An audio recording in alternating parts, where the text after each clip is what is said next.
tey dama leen a bëgg a may secret bismillahi rahmaani rahim bu yéeme te doy waar wallahi alazim.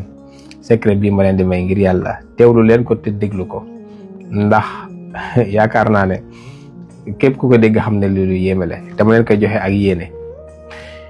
ginnaaw loolu nag maa ngi leen di fàttali 787 bismillahi rahmaani rahim yi ñuy def si bisub dimanche si suba balaa jant bi di génne ngeen bàyyi ko xel bu baax te def ko ndax lu ama am solo la te lu mën a tijjil nit ki buntu wërsëg la. secret bismillahi rahmaani rahim bii ma leen di may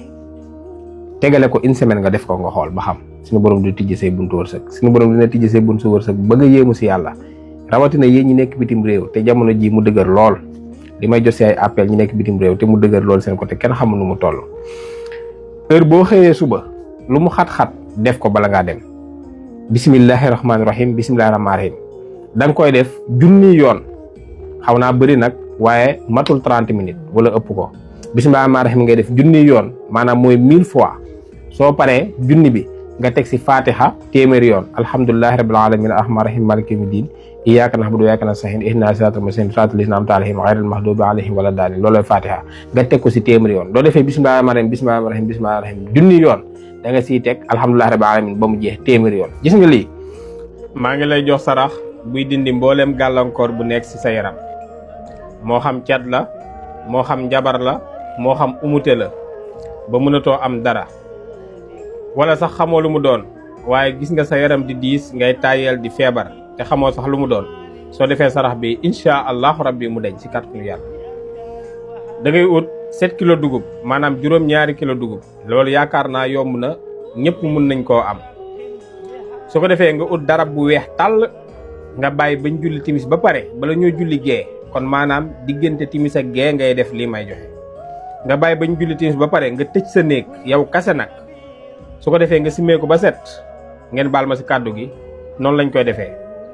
nga daal di jël dugub ji daal di koy sàngoo maanaam jël dugub ji lal sër bu weex bi wala darab bu weex bi nga am waaye na doon lu weex tàll te set te laam nag nga taxaw si digg bi daal di jël juróom-ñaari kilo dugub bi sangoo ko sotti ko sa bopp mu wàcc si suuf nga jël loolu dajale ko defaat ko si siwo bi daal di jëlaat dugub ji sangoowaat ko. muy deuxième fois nga daal di dajalewaat lépp defaat ko si siwo bi jëlaat dugub ji sangoowaat ko ni nga koy jàppoo ba mu mat juróom-ñaari yoon maanaam 7 fois. su ko defee nag nga daal di jël dugub jooju def ko si siwo wala nga def ko si mbuus bàyyi ba xëy suba saraxe ko waaye na nga ko sarax kuy yalwaan koo xam ne doo ko joxee dina ko jël koo xam ne du la gàntu koo xam ne daa toog di tàllal loxoom di yalwaan kooku nga koy jox soo ko joxee góor baax na soo ko joxee jigéen baax na. gis nga sarax bi képp ku ko def lépp lu nekk sa yaram di la gàllankoor dina deñ jox naa leen ko addiyee si màggal gi képp ko jëfandikoo yàlla na si yàlla def barke asalaamaaleykum wa rahmatullahi wa shukran.